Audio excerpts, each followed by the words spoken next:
Bom dia, queridos. Graça e paz.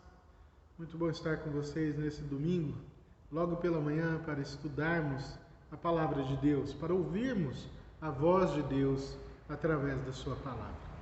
Quero compartilhar com vocês, para a nossa edificação nessa manhã, a palavra que está no Salmo 121. Salmo 121. Abra lá.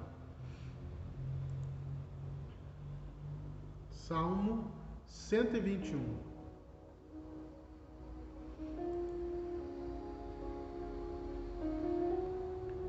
Diz assim: Levanto os meus olhos para os montes e pergunto: de onde me vem o socorro? O meu socorro vem do Senhor, que fez os céus e a terra. Ele não permitirá que você tropece, o seu protetor se manterá alerta. Sim, o protetor de Israel não dormirá, ele está sempre alerta. O Senhor é o seu protetor, como sombra que o protege, ele está à sua direita. De dia o sol não o ferirá, nem a lua de noite. O Senhor o protegerá de todo o mal, protegerá a sua vida. O Senhor protegerá a sua saída e a sua chegada, desde agora e para sempre. Amém. Até aqui. Vamos orar? Deus, muito obrigado, Pai, porque nesta manhã podemos adorar ao Senhor, bendizer o Teu nome, glorificar ao Senhor, agradecer pelas bênçãos do Senhor sobre as nossas vidas e ainda, ó Deus, sermos edificados pela Tua palavra, termos o privilégio de estudar a Sua palavra.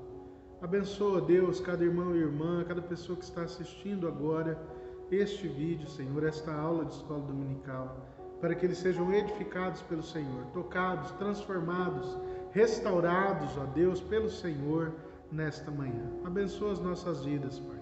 Devotamos as nossas vidas ao Senhor nesta manhã, em nome de Jesus. Amém e amém.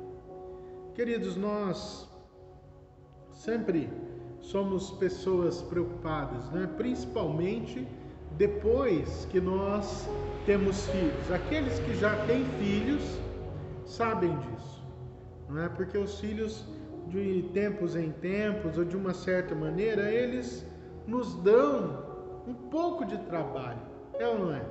Não é? Um casal tinha um menino bem pequeno, de 2 anos, e um dia eles tinham uma loja de sapato, e um dia eles estavam brincando, né? E aquele menininho correu, se escondeu atrás de umas caixas de sapato, e o seu pai então estava ali e disse para ele: eu estou te vendo. E ele ali atrás daquelas caixas de sapato, ele riu. E aí passou alguns segundos, ele chamou o menino novamente e não ouviu sua voz, mas apenas a sua risada. E quando ele foi para trás das caixas, ele não estava mais. E aí então ele se desesperou, e quando ele olha em direção da porta, o menino estava correndo, brincando obviamente, sem entender os perigos da vida, estava correndo. Ele então correu atrás do menininho e conseguiu segurá-lo já na calçada. E ele, brincando, abriu aquela gargalhada. E então a mãe, que também estava na loja, né, estavam todos juntos, e correu e abraçou o seu filho em prantos, já totalmente preocupada, justamente porque há alguns anos antes da chegada deste filho, eles já haviam perdido um outro filho. Então criou-se esse cuidado, não é? O zelo total por aquele menino, não é? Que trouxe tanta alegria, que trouxe um renovo para a vida daquele casal, não é? Então, um tempo antes, alguns anos antes, eles haviam perdido o primeiro filho, não é? Durante a gravidez ainda, mas foi um choque. Então, quando Deus deu essa oportunidade a esse casal, abençoou esse casal, aquela mãe se tornou uma mãe temerosa, aquele pai se tornou um pai preocupado e temeroso, não é? Mas essa experiência da loja, os dois, né, eram cristãos, sua família era uma família cristã. A experiência da loja provou para aqueles pais que nem sempre eles poderiam proteger o seu filho. Nem sempre eles estariam com o seu filho a todo instante para livrá-lo do mal, para livrá-lo dos problemas do dia a dia. E então, um dia ela disse, enquanto ela se debatia de preocupação e medo, ela se colocou diante de Deus em oração, e Deus falou muito com ela, dizendo que a única maneira dela não se preocupar tanto era entregando a vida do seu filho a Deus, era confiando no Senhor, que era a única fonte de socorro, tanto para ela quanto para essa criança. E aí ela disse assim que em Deus ela encontrou a paz que ela tanto precisava para colocar a vida do seu filho nas mãos de Deus, sabendo que Deus cuidaria dele. E na nossa vida toda é assim. Quando nós lemos o Salmo 121, nós vemos aqui do versículo 1 ao 4, nós encontramos isso também, essa mensagem para as nossas vidas, mostrando que Deus é o nosso Pai, que nunca desvia o seu olhar dos seus filhos. Olha o versículo 1 a 4. Levanto os meus olhos aos montes e pergunto, de onde me vem o seu socorro? O salmista está preocupado com a situação da sua vida, com a situação conflitante da sua vida. Ele diz, da onde me vem o socorro? Logo no versículo 2, ele já reconhece de onde vem o socorro. Não são dos montes fortificados, não é disso, mas o socorro vem do Senhor, que fez os céus e a terra. Ele não permitirá que você tropece. O seu protetor se manterá alerta. Deus está sempre alerta, cuidando do seu povo. Sim, o protetor de Israel não dormirá. Ele está sempre alerta. Embora nós não possamos, amados, evitar as provações, nós não possamos evitar as mágoas, não possamos evitar as perdas que nós temos na nossa vida, nós podemos viver com fé, nós podemos confiar naquele que é o nosso socorrista e o protetor sempre presente das nossas vidas e que cuida das nossas vidas, é aquele que está sempre olhando por cada um de nós. Olha o versículo 5 a 8. O Senhor é o seu protetor, como sombra que o protege, Ele está à sua direita. De dia o sol não o ferirá, nem a lua de noite. O Senhor o protegerá de todo mal, protegerá a sua vida. O Senhor protegerá a sua saída e a sua chegada, desde agora e para sempre. Desde agora e para sempre. Deus é o nosso socorro bem presente, socorro nos dias de tribulação. É aquele que nos abraça, é aquele que cuida de nós, que nos aninha como a galinha com as suas asas em volta dos seus filhotes. Todos nós, amados, já passamos por dias difíceis. Talvez você tenha perdido um ente querido agora, nessa situação de pandemia. E muitas vezes nós nos sentimos perdidos e até mesmo desamparados ou impotentes quando nós não conseguimos proteger os nossos entes queridos, quando nós não conseguimos fazer nada além pela vida dos nossos filhos ou daquele que amamos. Mas, todavia, nós podemos confiar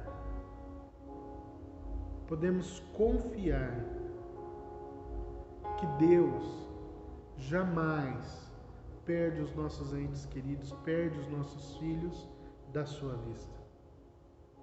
Porque Ele é o nosso Pai e Ele cuida de nós como seus filhos preciosos e amados. Os seus olhos estão sempre sobre nós.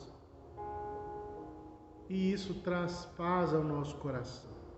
Mas essa paz só chegará à sua vida se você realmente confiar em Deus de todo o seu coração. Se você realmente confiar em Deus cada área da sua vida, confiar a Deus cada ente querido da sua família. Confie no Senhor. E agradeça a Deus nessa manhã de domingo. Agradeça a Deus dizendo: Pai, obrigado por cuidar dos meus entes queridos. Obrigado por olhar por cada um deles. porque eu sei que o Senhor conserva os seus olhos sobre os seus filhos o tempo todo. O Senhor é aquele que nos protege desde agora e para sempre. Amém? Vamos orar? Senhor, nós queremos te agradecer pela tua palavra. Abençoa as nossas vidas, Deus. Fortaleça a nossa fé. Dá-nos a convicção que precisamos, Pai, para entregarmos cada área das nossas vidas ao Senhor. Para colocarmos, ó Deus, os nossos entes queridos nas tuas mãos e descansar dessa atitude, Senhor. Por sabermos que o Senhor é o nosso Deus fiel, é o nosso Deus zeloso, é o Deus que cuida do seu povo, é o Deus que não tira os seus olhos do seu povo, Deus. Pai, em nome de Jesus, esteja tocando a vida daqueles que são ansiosos, esteja tocando a vida daqueles, ó Deus, que são preocupados excessivamente com seus filhos, esteja tocando a vida, Deus, daqueles que têm vivido até mesmo em depressão, por não conseguirem confiar a sua vida, confiar os seus entes queridos nas suas mãos, Pai. Aqueles que em vão se esforçam, sem mesmo atentar que nada podem fazer, ó Deus. Pai, em nome de Jesus, derrama da tua paz sobre a vida dos teus filhos nesta manhã. Derrama fé, Senhor, na vida dos seus filhos nesta manhã, para que nós confiemos de todo o coração no Senhor e na sua providência santa e bendita. Abençoa o teu povo, Pai, em nome de Jesus. Amém e amém. Certo, irmãos? Então vamos passar para a nossa aula da nossa escola dominical. Hoje nós vamos mudar um pouco do assunto. Nós começamos a trabalhar a teologia da felicidade, mas infelizmente as revistas não chegaram. Eu tinha uma só lição dessa revista que estava disponível no site da editora Z3, mas as outras lições não estavam. E não chegou, não sei porquê, eu fiz o pedido, mas ainda não chegou, talvez por problemas no correio. Então, a partir da semana que vem, nós retomamos, não é, o assunto da teologia da felicidade, não é, para que, e também entregarei na semana que vem, passarei entregando, não é, as revistas nas casas, daqueles que têm vindo à escola dominical, sempre vem. Se você desejar também receber, basta me avisar para que eu providencie a revista para deixar também com você, tá certo? Então hoje eu quero conversar com vocês sobre a comunhão que nasce do verbo da vida, a comunhão que nasce do verbo da vida. O nosso texto básico está na primeira carta de João, 1 João, o capítulo 1. Vamos lá, abra lá comigo, 1 João, capítulo 1. Nós vamos ler os versículos de 1 a 4. 1 João 1, de 1 a 4. Vamos lá? O que era desde o princípio, o que ouvimos, o que vimos com os nossos olhos, o que contemplamos e as nossas mãos apalparam, isto proclamamos a respeito da palavra da vida.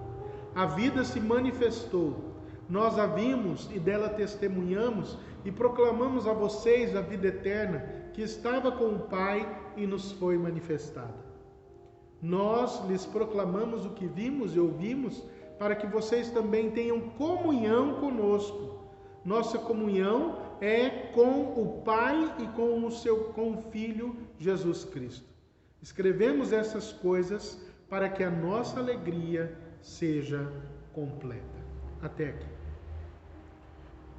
Queridos, há características humanas que aparecem em todos os grupos, independente, não é?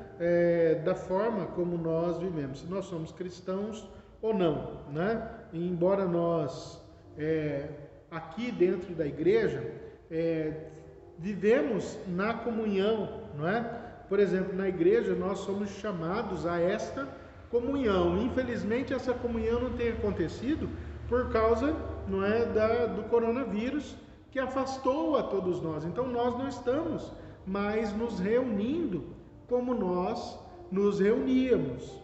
E isso tem sido algo muito ruim, não é? Porque nós estamos longe dos irmãos, longe da comunhão com os irmãos. Mas estar em comunhão, se reunir, é uma característica humana, não é? Por quê? Porque a gente vê com facilidade que todas as pessoas, independentes daqueles que são de Cristo ou aqueles que não são de Cristo, que não se encontraram com Cristo ainda, eles também têm o prazer de estarem em comunhão, não é? Essa semana nós podemos ver, se você acompanha os telejornais, no Rio de Janeiro, né? Aquela aglomeração que ocorreu porque foram liberadas, né? Houve um afrouxamento das regras que estavam acontecendo no Rio de Janeiro, e nós vimos aglomeração, pessoas sem máscaras, pessoas totalmente próximas umas das outras, não é? E com certeza isso acarretará um número muito maior de contaminação por causa disso. Mas, por outro lado, o que nós percebemos é que as pessoas também já não aguentam ficar nas suas casas, já não aguentam mais estarem apenas nas suas casas, sem encontrarem com seus parentes, sem poderem conversar, sem terem comunhão. É claro que uma coisa não é aval para a outra. Ou seja, o fato de nós estarmos assim, sem comunhão, na igreja e também fora da igreja, nos nossos grupos, nos encontros com os amigos, com os familiares, o fato de nós estarmos isolados por tanto tempo não significa que isso seja um aval para que, assim que afrouxarem as regras, por exemplo, aqui na nossa cidade, as regras, não é, que estão acontecendo para que se evite o contágio, que nós podemos ir todos, nós já experimentamos isso com a abertura do comércio, que teve que fechar novamente por causa da explosão do número de casos, não é? Então regrediu-se da fase laranja que nós estávamos para a fase vermelha. Então é algo que eu e você precisamos tomar muito cuidado, não é? Mas estar em comunhão faz parte tanto do povo de Deus quanto daqueles que nós chamamos, não é, daqueles que são gentis ou que estão fora do convívio com Deus verdadeiramente. Todos nós gostamos de nos reunir, não é? As pessoas se reúnem, por exemplo, num bar, obviamente, né? Ainda mais se houver bebida, não é? Se reúnem num bar, num campinho de futebol. As pessoas gostam de assistir o seu futebol, não é? Numa sociedade mais formal, mesmo não sendo cristã, não é? Mas uma sociedade formal que nós vemos como a maçonaria, o Rotary, ou até mesmo o Lions, ou numa reunião de venda de vasilhas, não é? Daquelas que as pessoas chamam, vamos fazer uma reunião da tal marca, né? de potinhos, né? do potware, né? Então as pessoas vão ou para comprarem produtos de beleza e assim por diante.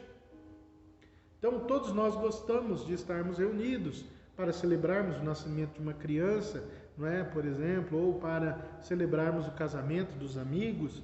Então todos nós gostamos. Então essa forma, né? Da mesma forma como o sol nasce sobre bons e pessoas ruins, não é? Da mesma forma que qualquer pai sabe dar coisas boas, né, aos filhos, não é?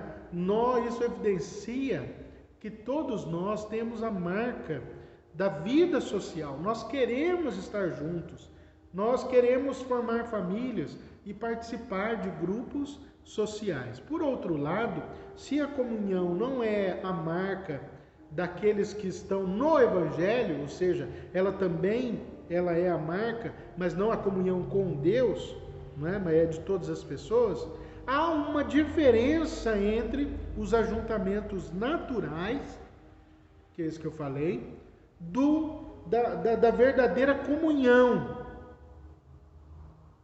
que é a comunhão que nos é chamada para todos nós que somos cristãos.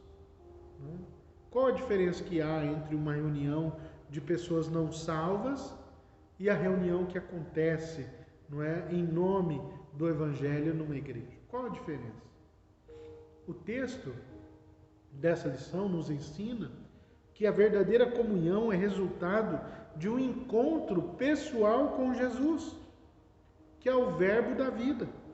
Nós encontramos nele o fundamento de uma comunhão verdadeira e nós aprendemos aquilo que pode nos dar a alegria completa para essa vida, que é resultado da transformação que somente o Evangelho opera na nossa vida.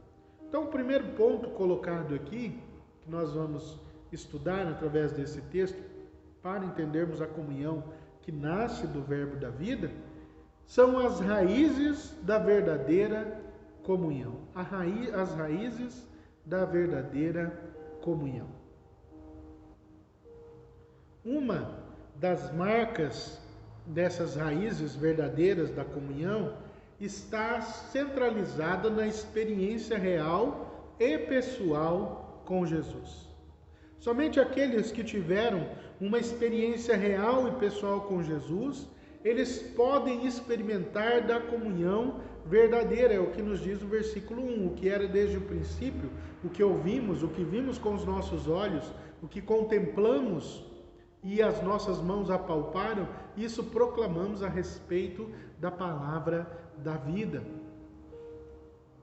A mensagem do Evangelho era algo trazida pelos apóstolos, que tiveram essa comunhão, essa experiência comunhão real com o Senhor. Eles andaram com Jesus, eles partilharam do pão, eles dormiram nos barcos, eles estavam com Jesus o tempo todo durante o ministério, o tempo de ministério do Senhor Jesus. É isso que nós temos visto aqui, é isso que eles também colocam para as nossas vidas. Da mesma forma, não é? Como, por exemplo, existe dentro do direito, não é, secular, procura-se uma testemunha-chave para o caso, não é? Você tem que ter uma testemunha, né, que tenha presenciado o fato, visto o fato, e conte ao juiz e ao júri, né, como ocorreu aquilo lá. Também se espera no Evangelho, não é, que o Evangelho seja contado por aqueles que de fato viram o Senhor, por aqueles, no nosso caso hoje, por aqueles que já tiveram uma experiência real e pessoal com Jesus. Ainda que seja importante a fé dos nossos pais, dos nossos antepassados, ou dos missionários, não é? Ou mesmo do pastor da igreja a qual você pertence, não é? O Evangelho, ela é a comunicação de vida pessoal que você já teve com Jesus para transmitir aos outros. E a igreja, ela é a comunhão dos salvos, ela é o corpo de Cristo, o corpo vivo do Senhor. Enquanto nós não temos uma experiência profunda com Deus, não há o que dizer ao mundo, não há o que falar às outras pessoas, porque nós precisamos ter uma experiência real com o Senhor. Então, a pergunta para nós que estudamos a palavra de Deus, não é, numa escola bíblica, é se de fato você já teve um encontro pessoal e profundo com Jesus. Algo real que você pode comunicar aos seus vizinhos. Algo real que você pode comunicar aos seus colegas de trabalho, aos seus parentes, aos seus amigos. Falando acerca desse Jesus histórico que era desde o princípio, ou seja, ele é o verbo da vida. Eu preciso ter tido uma experiência real e pessoal para ter comunhão com Deus. Eu preciso ter também um testemunho pessoal, porque é só através do testemunho pessoal que se promove a comunhão verdadeira. Quando a gente olha o versículo 2, a vida se manifestou. Nós a vimos e dela testemunhamos e proclamamos a vocês a vida eterna que estava com o Pai e nos foi manifestada.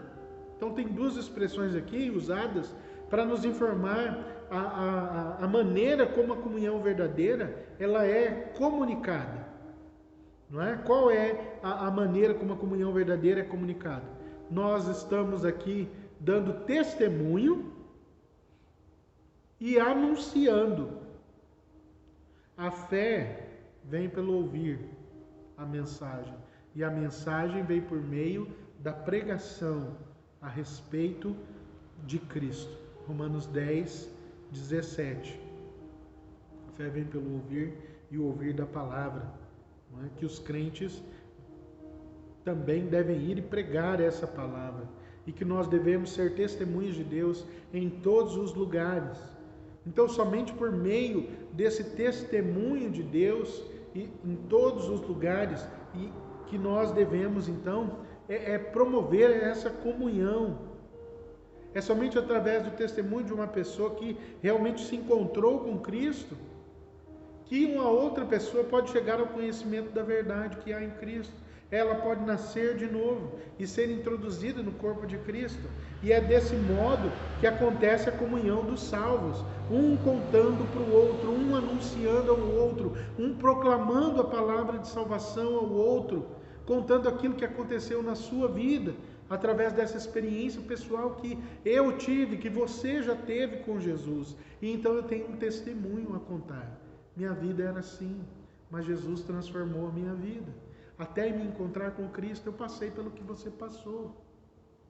Então, agora, em Cristo, eu sou uma nova criatura, porque Cristo transformou o meu viver, a minha vida, os meus relacionamentos. A comunhão verdadeira, ela reflete a vida de Deus em nós. A comunhão verdadeira reflete a vida de Deus em nós. A comunhão verdadeira, ela é um ajuntamento, e o ajuntamento natural acontece, porque ela é reflexo, não é, dessa vida de Deus em nós, nas nossas vidas. A distância entre a comunhão verdadeira e o ajuntamento natural, que todo mundo gosta, não é? É proporcional à distância entre a vida e a morte. Entre a vida e a morte. O ajuntamento de pessoas sem a vida que somente há em Cristo é semelhante a uma comunhão que acontece, por exemplo, no cemitério. As pessoas são colocadas juntas, mas elas não partilham da vida. Parentes são colocados no mesmo túmulo, mas eles já não compartilham mais da vida. O filho pródigo, quando nós vemos a história do filho pródigo, né, ele experimentou esse fato, né, do desejo de estar com os seus, mas não podia. Ele queria comer da comida dos porcos. Não significa que ele comeu da comida dos porcos, né? Às vezes as pessoas veem isso errado dentro do texto. Mas não é, ele não comeu. Ele queria comer, mas ninguém lhe dava nada. É o que diz Lucas 15, versículo 16. Ninguém lhe dava nada. Ainda que seja bonito ver pessoas juntas, rindo, não é, dentro da sociedade, não é, até mesmo dentro das nossas famílias, espiritualmente falando, os participantes nada têm a oferecer a não ser aquilo ali. Eles não têm nada a oferecer de bom, espiritualmente falando. Às vezes você está numa reunião dessa, e muitos estão nessas reuniões, mas com seus corações dilacerados. Muitos estão dentro dessas reuniões, mas com uma vida terrível de pecado pesando sobre os seus ombros. Muitos estão às vezes em festas, rindo por alguns instantes, mas pensando em tirar a própria vida. Porque a verdadeira comunhão acontece através do encontro com Jesus. Do encontro com Jesus. A presença de Deus e a comunhão verdadeira ocorre quando nós já nos encontramos com Cristo. Porque a presença de Deus faz uma diferença enorme, tanto na forma como no conteúdo da comunhão verdadeira. Tanto na forma quanto no conteúdo. Quando Jesus está presente num ajuntamento, as coisas são diferentes. Basta quando nós olharmos a história dos discípulos de Emaús, né? Quando eles estavam voltando, Jesus já tinha morrido, já tinha sido crucificado, mas já havia ressuscitado, e eles estavam no caminho, quando de repente eles encontram com Jesus, e Jesus então fala para eles, eles dizem para Jesus, parece que você é o único que não ficou sabendo das coisas que aconteceram nesses últimos dias, o nosso mestre morreu. E então Jesus falando, o texto fala, né? Falando desde lá do Velho Testamento até aqueles dias, aquele momento, conta para eles sobre tudo aquilo que deveria ter acontecido mesmo. E então quando Jesus chega à entrada da cidade, não é? De Emaús, eles ali param e falam assim: não, fica conosco, não vai embora. Então Jesus entra com eles e no partir do pão, naquele momento de comunhão, eles então percebem que é Jesus. Seus olhos são abertos espiritualmente, eles veem que era Jesus que estava com eles e depois Jesus desaparece da frente deles, mas eles voltam todo o caminho para contar aos apóstolos que haviam tido um encontro com Jesus. E eles dizem assim: nossa, é verdade, era Jesus, porque no caminho, quando nós encontramos com ele, o nosso coração ardia, queimava de felicidade, por causa da presença de Cristo. A comunhão verdadeira ocorre nesse aspecto, amados.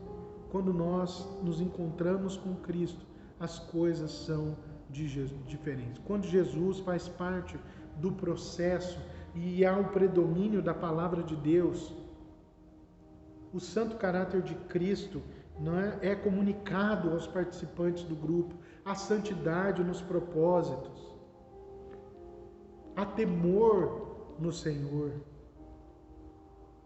há manifestação clara do seu amor nas conversas, nos planos,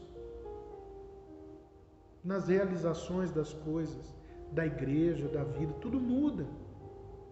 O Senhor Jesus fez diferença quando os discípulos enfrentaram a tempestade.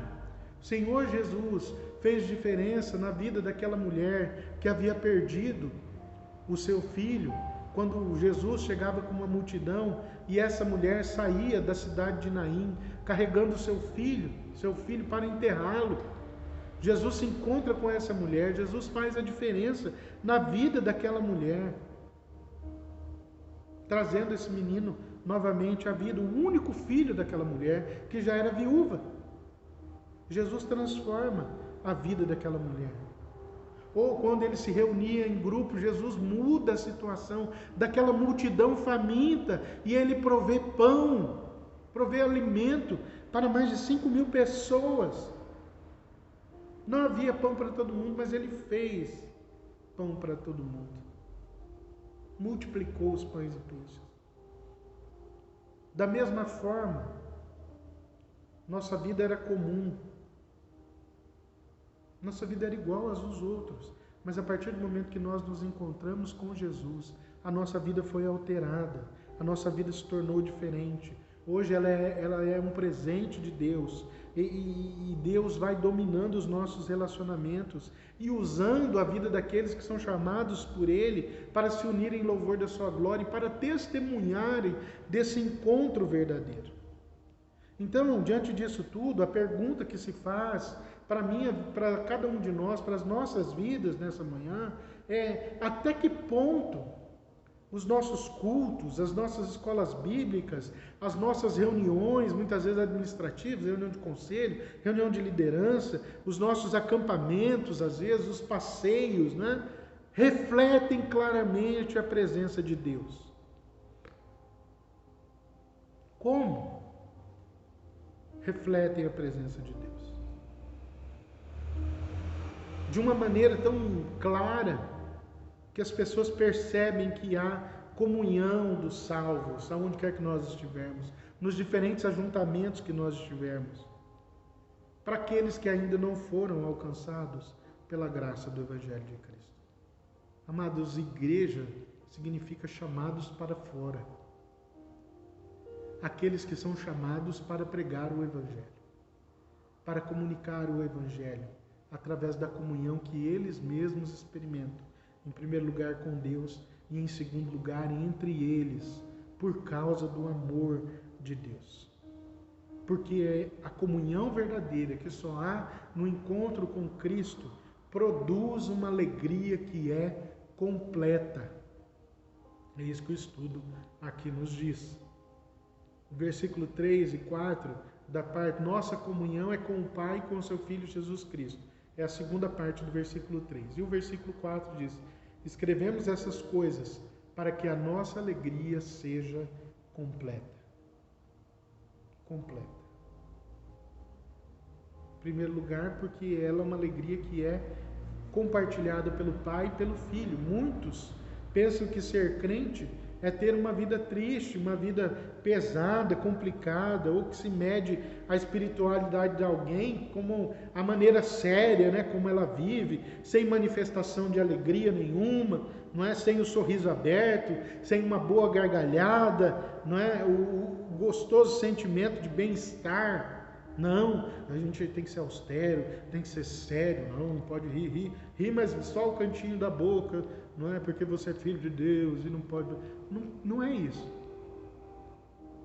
A palavra de Deus aqui, não é, não nos ensina dessa forma. O que se deve observar é que há uma grande diferença entre a alegria do cristão, que é resultado da vida com Deus, da alegria que é resultado muitas vezes do pecado. É fácil perceber quando a alegria ela é pecaminosa. Porque quando a alegria é pecaminosa, no meio dela há deboche, malícia, maldade, egoísmo, de toda forma. Quando nós estamos reunidos com pessoas que não conhecem a Jesus, é isso que nós encontramos nas conversas, nas brincadeiras. É isso que é. Mas a alegria que ninguém pode tirar, ela é livre dessas marcas do pecado, que nós podemos experimentá-la livremente, sem culpa e sem temores. A alegria de Deus, ela é diferente. E é isso que eu e você precisamos buscar. E ela deve ser compartilhada pelos crentes em Cristo Jesus. A alegria é experiência que se comunica, que não se mantém fechada e individual, mas ela deve ser comunicada. É por isso que o texto faz uma imediata relação entre alegria e comunhão. Todo aquele que experimenta da comunhão verdadeira com Deus, e a sua igreja, ela é naturalmente tomada pelo desejo de trazer outros a essa comunhão, porque eu experimentei de algo maravilhoso na minha vida. Então eu quero trazer cada vez mais pessoas. Então é algo que é especial, que o Senhor Jesus deu a sua vida para reconciliar o homem consigo, com Deus Pai, transformando inimigos de Deus em gente que aproveita a bênção maravilhosa da comunhão com o Pai. Então a alegria verdadeira vivida na igreja primitiva lá atrás, lá no início de tudo, foi naturalmente manifestada no partir do pão, na comunhão, no ajuntamento diário daqueles que iam sendo salvos, e eles contavam com a simpatia de todas as pessoas que os viam, porque a alegria daquele povo era contagiante. Quanto mais plena, ou seja, quanto mais abundante a vida cristã, mais ela se derramará para benefício de outras pessoas. Você quer abençoar vidas? Viva a alegria de Deus na sua vida. Viva a alegria da comunhão. Esse tempo agora, queridos, que nós estamos experimentando, é um tempo da prova da nossa fé, que precisa ficar marcado no seu coração. A igreja só vai acabar se Cristo quiser, amados. Mas até que nós não possamos nos reunir novamente, o que nós vamos fazer? Nós vamos celebrar a Deus, nós vamos louvar a Deus, nós vamos glorificar a Deus, até que nós possamos fazer uma festa grandiosa para o nosso Deus, por estarmos juntos novamente, para adorar ao nosso Deus juntos, como igreja novamente. Mas até que isso aconteça, nós podemos proclamar o Evangelho, nós podemos falar da nossa fé em Deus, apesar do medo, apesar das circunstâncias, nós podemos provar o nosso amor e transmitir esse amor aos nossos familiares. Mas eu não posso ir na casa de ninguém, eu não posso sair, eu tenho problemas de saúde, ou eu já estou numa idade avançada, eu sou do grupo de risco. Eu também sou. mas nós não podemos deixar de comunicar a alegria que há em viver em Deus, em experimentar de Deus, principalmente nesse tempo de pandemia. Porque esse encontro com Cristo traz uma alegria que o mundo não experimentou ainda. Aqueles que estão no mundo não experimentaram ainda. Então nós podemos usar as ferramentas que nós temos para comunicar o Evangelho, para continuar anunciando o Evangelho de Deus, o Evangelho transformador de Deus, o quão bom é viver em Deus. Eu quero te desafiar essa semana de mandar um recado para alguém, para um amigo seu, dizendo aquilo que Deus fez na sua vida. A transformação que houve na sua vida. Conta para essa pessoa como é bom viver em Deus, como é bom estar com Deus. Comunhão, amados, para nós fecharmos, é uma palavra especialmente cristã. Comunhão é algo especialmente cristão. E indica a participação comum na graça de Deus, na salvação de Cristo e na presença do Espírito Santo no nosso ser interior, que é o direito do nascimento espiritual de todo crente. O verbo da vida, como diz o texto, né? Que era desde o princípio que ouvimos e vimos, né? Ou seja, o verbo da vida que João, aqui, ele nessa carta, mas no Evangelho, João capítulo 1, versículo 1, João chama Jesus de o verbo da vida, se manifestou desde o princípio, ou seja, ele estava com Deus, e tudo que foi feito por intermédio dele, e tudo que foi feito sem ele não teria sido feito, porque ele estava ali, ele era o verbo de Deus, não é? E teve como objetivo dar a todos os que crerem no seu nome, no seu poder, o privilégio de serem feitos filhos de Deus, fazerem parte da família de Deus. O mesmo verbo da vida que testemunhamos diariamente é aquele que concede ao homem, concede a cada um de nós, seus filhos e filhas, a bênção da comunhão com o Pai, com o Filho Jesus Cristo. Que você possa comunicar da alegria de viver em Cristo, da comunhão que você experimenta nos ajuntamentos da nossa igreja, mas experimenta no seu dia a dia, de conhecer a Deus, de buscar a Deus, de falar com Deus todos os dias. E essa lição vem muito a calhar nas nossas vidas nesse momento de pandemia, para que nós continuemos firmes na nossa jornada, firmes na pregação do Evangelho, firmes principalmente no nosso exemplo como cristãos, da alegria de viver em Cristo Jesus. Que Deus te abençoe imensamente. Vamos orar? Senhor, nós te agradecemos, Pai, por esta lição e pedimos que o Senhor avive a sua alegria no nosso coração. Pedimos, ó Deus, que nós, nesse tempo agora, esse tempo de distanciamento social, Senhor, nós possamos viver para honrar e glorificar o Teu nome, para buscar ao Senhor. Mas, Pai, muito obrigado pelas ferramentas que temos para conversarmos com os nossos familiares, apesar da distância, pelas ferramentas que temos hoje para podermos falar com os nossos irmãos da igreja, para ouvirmos a palavra do Senhor e podermos também comunicar a todos aqueles que nós conhecemos a verdadeira alegria que existe em viver com o Senhor, em viver para o Senhor e no Senhor, tendo comunhão plena contigo. Pai, em nome de Jesus, abençoa o Teu povo, abençoa cada família, cada pessoa que está assistindo esse vídeo, Pai. Nós Te louvamos nesta manhã, Te adoramos, Pai, e ansiamos verdadeiramente, Pai. Estamos ansiosos para estarmos juntos para adorar ao Senhor como povo Teu, como filhos Teus reunidos em adoração e culto ao Senhor. Abençoa o Teu povo, Pai, em nome de Jesus. Amém e amém. Deus te abençoe.